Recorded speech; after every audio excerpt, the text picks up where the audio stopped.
Welcome back to the deep dive. I want to start today by tapping into a very specific and I think a very universal frustration. Okay. You know that feeling when you start with what seems like a simple question. Maybe you're trying to settle a bet or you're doing some research for a project, and then 20 minutes later, you are just deep in the weeds. Oh, the classic rabbit hole. We have definitely all been there. It's the rabbit hole, but it's a specific kind of rabbit hole. Yeah. It happens because the answer to your question, it wasn't actually simple. It was like hidden inside a Russian nesting doll of other questions. Right. You realized you couldn't answer the main thing until you found this other piece of information. But to get that, you needed a date. And to get the date, you needed a name, and so on. Right. You're describing a dependency chain. For a human, that whole process is just, annoying. It takes patience and keeping a lot of tabs open. But for artificial intelligence, that process, what we call multi-hop reasoning, is absolute kryptonite. It is one of the hardest things for a large language model to do without making stuff up. And that is exactly what we are unpacking today. We have a fascinating paper on the table. It's titled Reasoning in Trees, Improving Retrieval Augmented Generation for Multi-Hop Question Answering. It's from a team of researchers at Shanghai Jiaotong University, Carnegie Mellon, and a few others. And essentially they are trying to teach AI how to stop guessing and start planning. It is a really significant piece of work. It really is. Because it addresses the how of AI thinking. We're looking under the hood at a new methodology called RT-RAG. Or T-RAG. And the promise here is that by changing the shape of how an AI organizes its thoughts, literally changing the geometry of its logic from a line to a tree, we can stop it from hallucinating when questions get complicated. Reasoning in trees. I love the visual of that already. It sounds almost Zen, but I have a feeling it's actually very, very technical. It gets technical, yeah, but the core idea is surprisingly intuitive. So if you are someone who uses AI tools for research, or you're just fascinated by how we get these machines to actually be accurate, this deep dive is for you. We're going to see why the current tools fail at complex logic and how this tree method might just fix it. And just to set the stakes here, if we want AI to be a reliable research assistant, it can't just be a good writer. It has to be a good detective. It needs to know that before it can answer who is the son of the navigator who discovered X, it first has to figure out who that navigator is, and before that, it has to find X. Seems so simple to us. It sounds simple to us, but for a machine, that requires a level of architectural discipline that they generally, they lack. Let's start there with the problem. The paper talks about multi-hop question answering. I think most people get the concept, but let's define it clearly. This isn't asking, what is the capital of France, right? No, exactly. What is the capital of France? It's a single hop question. You go to the library, you find one book, you point to one sentence, and boom, you have the answer. The relationship is direct. Multi-hop is when you have to connect the dots. The answer isn't in one document. It's scattered across 2, 3, maybe 10 documents, and you have to synthesize them. The paper uses a really specific example to illustrate this. Let me just pull it up here. Okay, here it is. The question is, which film has the director who died first, The Year of the Rabbit or Monster on the Campus? That is a perfect example of a multi-hop nightmare for a standard AI. Just think about what you have to do to answer that. It looks like one sentence, but it's actually a whole project. Okay, let me try to break it down. If I were doing this manually, first, I need to know who directed The Year of the Rabbit. I don't know that off the top of my head. So that's search number 1. Right, and you have to hope you get the right Year of the Rabbit because there might be multiple films with that name. Good point. A very good point. So I find the director. Then I need to know when that person died. That's search number 2. Then I have to switch gears entirely. I need to find out who directed Monster on the Campus. Search number 3. Then I need to find out when that person died. Search number 4. And finally, I have to compare the 2 dates to see which one is earlier. Precisely. You have at least 4 distinct retrieval steps there, plus a logic step at the end. Now, if you type that into a standard search engine or even a basic chatbot, it often fails. And why? Well, the paper identifies 2 specific villains, 2 main reasons why it fails. Ooh, I love that we have villains. Okay, let's name them. Villain number 1. Inaccurate query decomposition. That sounds very technical. Let's unpack it. It basically means breaking the question down incorrectly. The AI looks at that complex sentence about directors and films, and it tries to split it into smaller searches. Okay. But if it's not careful, it asks these vague questions. It might just search for directors who died, which gives you a list of thousands of people, none of whom are relevant. Right, that's useless. Or it might ask, who died in the movie The Year of the Rabbit? Which is a totally different question than when did the director die? Right, so it slices the pie wrong, and then it goes off searching for the wrong ingredients. Yeah. It's like if I asked you to make a beef Wellington, and you went to the store and bought a Wellington boot and some beef jerky. Yes, exactly. You misunderstood the component parts. The decomposition is the strategy. If the strategy is bad, the result is bad. And that leads directly to villain number 2. Which is? Error propagation. The domino effect. The domino effect. In that film example, let's say the AI messes up the very first step. It thinks the director of The Year of the Rabbit is, I don't know, Steven Spielberg. Which is wrong. Very wrong. Completely wrong. But the AI is confident. It's a machine. It doesn't have self-doubt unless we, program it to. So it takes Steven Spielberg and moves to the next step. When did Steven Spielberg die? Well, he hasn't. He's very much alive. Exactly. So now the AI is in a complete bind. It's searching its database for the death date of a living person. It might hallucinate a date, or it might find a death date for a different person named Spielberg. But no matter what. No matter what. Because the first fact was wrong, the final answer, comparing the dates, is guaranteed to be wrong. It is mathematically impossible to get the right answer now. It's like that game of telephone. One whisper goes wrong at the start, and by the end, the message is just unrecognizable. And the paper really emphasizes that this is a huge issue with what are called iterative approaches. Most AI agents today work iteratively. They stumble forward one step at a time. They find a fact, then decide what to do next. It's very linear. Like walking into a dark maze with a flashlight and just taking the first left turn you see. Yes. And if that left turn is a dead end, or worse, a trap, you're just stuck. The researchers argue that this linear, step-by-step stumbling is too fragile. It relies way too much on the previous step being perfect. So we need structure. We need a map. Which brings us to the solution, the tree. The methodology is called RT-RANTRAGER, Reasoning Tree-Guided Retrieval Augmented Generation. It is a mouthful. It's a real mouthful. But the concept, I think, is really elegant. So why a tree? When I think of a tree, I think of, a trunk and leaves. How does that apply to answering a question? You should think of it less like an oak tree and more like a corporate org chart or a family tree. Okay. At the very top, the root is your big question. The complex one we started with. Which director died first? Right. Now, instead of just running off to search, the system stops. It breaks that big question down into child nodes, these smaller supporting questions. Why? And if those are still too complex, it breaks them down again. And at the very bottom, you have the leaves. These are the simple, single facts you can actually look up. So who directed The Year of the Rabbit? Would that be a leaf? Exactly. It's a specific, lookable fact. It's atomic. You can't really break it down any further. I see the distinction now. The paper makes a really big deal about planning versus doing. And this is the crucial shift. Most RAG systems, that's retrieval augmented generation, the tech that lets AI search the web, most of them try to plan and do at the same time. They search, see what they find, plan the next step, search again. RT-AGI completely separates them. So phase 1 is? Phase 1 is just drawing the map, building the tree. No searching happens yet. It's purely a logical structuring.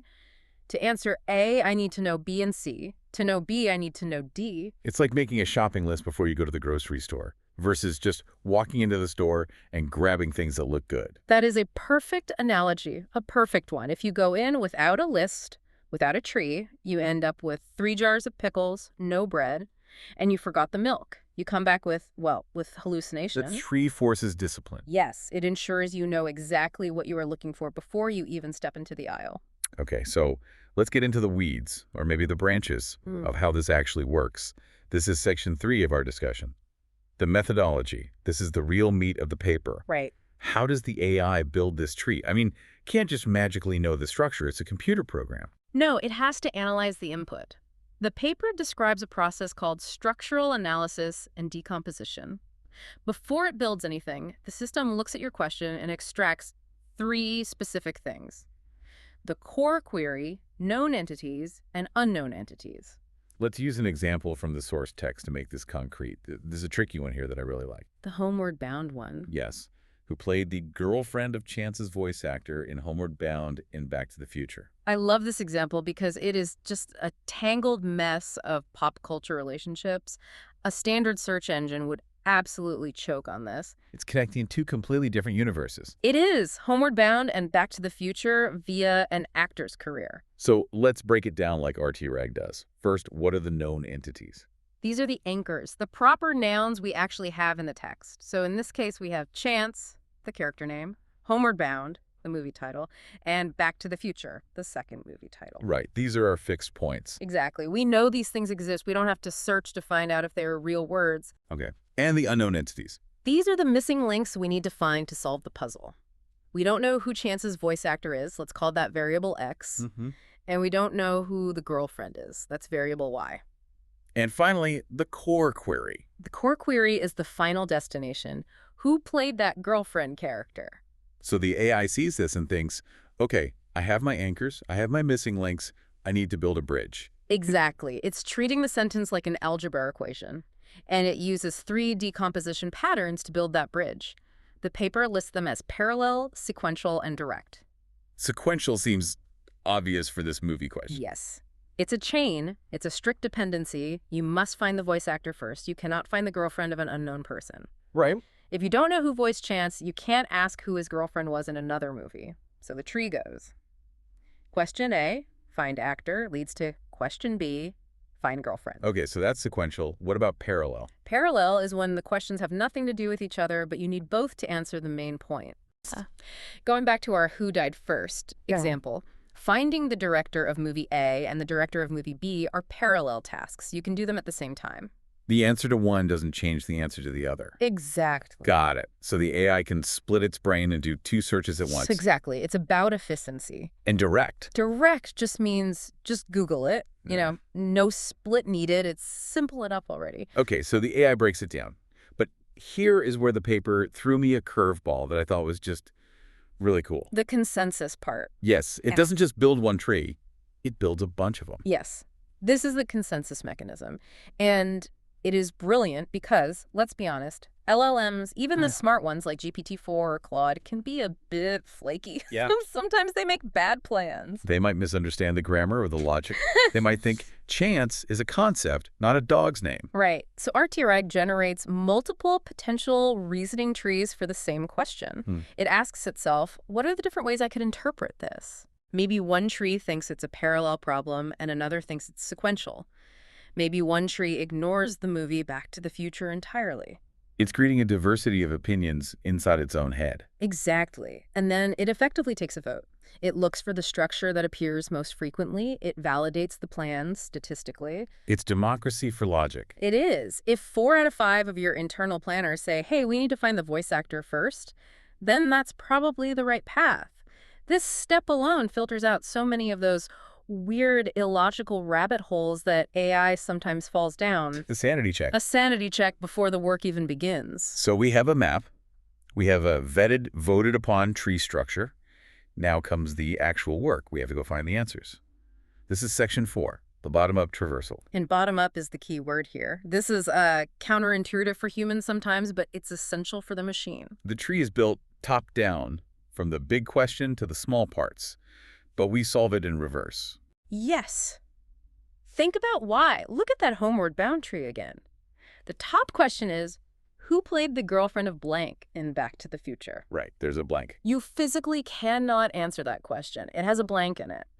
The parent question relies on the child's answer. So if you try to answer the parent question first, you're just guessing. You are guessing. You are hallucinating. You are saying, maybe it's Michael J. Fox, without evidence.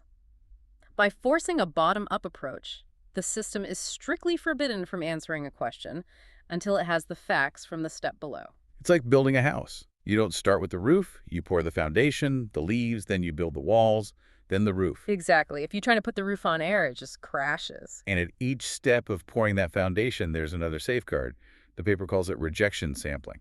It is. It's a quality control term. So what does that mean? When the AI goes to retrieve an answer for a leaf node, say, who voiced Chance in Homeward Bound, it doesn't just run one search. It might run 5. Why? Wouldn't one be enough? Because the internet is messy.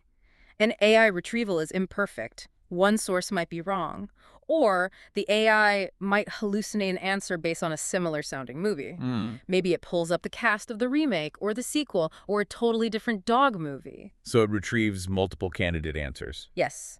Let's say it retrieves 5 answers. 4 of them say Michael J. Fox, and 1 says Donna Mage. Now, Donna Mage voiced the other dog, Shadow. Tricky. A very plausible mistake. Very plausible. If the AI just took the first result and it happened to be Donna Mage, the whole tree collapses. The whole thing. But with rejection sampling. It looks at the 5 answers. If 4 say Michael J. Fox, it ignores the outlier, it selects the most frequent response, it treats truth as a statistical cluster. That specifically targets the hallucination problem. I mean, if the AI is just making things up, it's really unlikely to make up the exact same lie 4 times in a row. Exactly. Random hallucinations tend to be diverse. Facts tend to be consistent. Rejection sampling leverages that consistency to filter out the noise. Okay, but what if the search returns nothing? Or just junk? What if I ask about a movie that doesn't exist? That happens. Maybe the question was phrased weirdly. Who is the voice guy in that dog movie? Might not get a hit. So the system just gives up. I don't know. Not yet. First, it uses something called query rewriting. If the first attempt returns none or just low-quality data, the system spins the phrasing. It tries synonyms, it tries reordering the words, it tries to get a bite on the hook. It's like if you're fishing and the fish aren't biting, you change the lure. Exactly that. But, and this is a crucial detail in the paper, if it still can't find anything, the system is trained to admit defeat. To return a none result. Yes. This is surprisingly hard for AI. They're designed to predict the next word, to fill the silence. They want to be helpful. They want to give you an answer, even if they have to invent it. But RTRAG is different. It's explicitly trained to return none if the evidence isn't there. It's better to say, I don't know, than to lie. 100%. Because if you return none, the system knows there's a problem. If you lie, the system thinks it's succeeded, and it propagates that error up the tree. A none is a flag that says, stop, something is wrong. And this leads us to what I think is the coolest, most human-like part of the paper. Section 5, adaptive restructuring. What happens when the system hits that none wall? This is the aha moment of the methodology. This is where it stops being just a rigid computer program and starts acting a bit like a human researcher who hits a dead end and has to, improvise. The paper uses a case study about a person named Ulysses Solis. Let's set the scene. Right. The question is a headache. Who is the son of the Italian navigator where Ulysses Solis' birthplace is located? Okay, so let's trace the logic here. To answer who is the navigator who explored X, I first need to know what X is. Right. And X is the place where Ulysses Solis was born. Correct. That is the leaf node, the first step. So the AI goes out, searches its database for Ulysses Solis' birthplace city. And the database fails. It doesn't have the city. Maybe the wiki page just says he's Mexican, but doesn't list the town. It returns none. Now, a standard AI, it crashes here. Or it hallucinates. It just guesses Mexico City or Madrid because those are common birthplaces. But RTRAG does something different. It looks at the tree. It sees that the child node, the city, failed. Yeah. But then it looks at the parent node. The parent node was asking about the continent or region associated with that location to find a navigator. So the original logic was find city, Then determine continent of that city. then find the navigator for that continent. Exactly. But since Find City failed, the system effectively pivots. It says, okay, I can't find the specific city, but maybe I don't need the city. Maybe I can find the continent directly. It changes the question. It realizes the city was just a means to an end. It collapses the tree. It converts the parent node into a new leaf node. It changes the search query from Ulysses Solis City to Ulysses Solis Continent or Ulysses Solis Region. That is really smart. It zooms out. It creates a new search strategy on the fly. And in the case study, this works. It finds North America directly associated with Ulysses Solis in the text, bypassing the missing city entirely. And then it can continue solving the rest of the puzzle, finding the navigator who explored North America's coast, and so on. Exactly. It didn't let a missing detail stop the whole process. It adapted. That flexibility is what makes this reasoning tree approach so powerful. It's not just following a script, it's rewriting the script when the actors miss their lines. It feels like that moment when you're researching and you realize, okay, I can't find the specific date, but I can find the general era, and that's actually enough for what I need. Precisely. It's checking if the granularity is actually necessary or if a broader search can fill the gap. It is. It's reasoning about its own reasoning. So we've seen the method, Analyze, vote on a tree, solve bottom-up, verify answers, and adapt if you get stuck. Now, the big question, does it actually work? Or is this just a nice theory? The results are impressive. They compared RT-RAG against the current heavy hitters methods like self-ask, chain RAG, and long RAG. These are the state-of-the-art models that everyone else is using. Yeah. On the benchmarks, specifically one called 2WikimQA, which is designed to test this exact kind of multi-hop reasoning.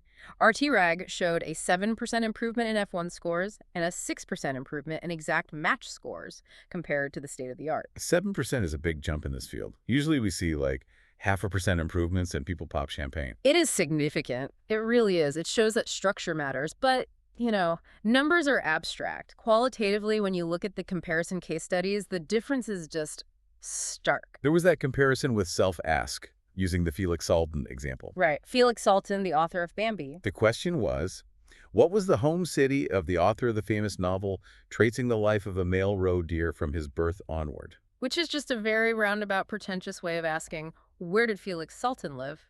A very academic way of putting it. So look at what the competitor self-ask did. Self-ask is an iterative method. It asks a question, gets an answer, asks the next. So it correctly identifies the author as Felix Salten. That's step one. But then it gets distracted. It asks, what is the title of the famous novel by Felix Salten? It goes on a tangent about the book. Yeah. Saw the word novel in the prompt and just got obsessed with it. Yes. It retrieves Bambi, eine Lebensgeschichte aus dem Walde. Okay, fine. That's true. But then, because it's sort of wandering through the data, it gets confused. Yeah. It asks, where was Felix Salten born?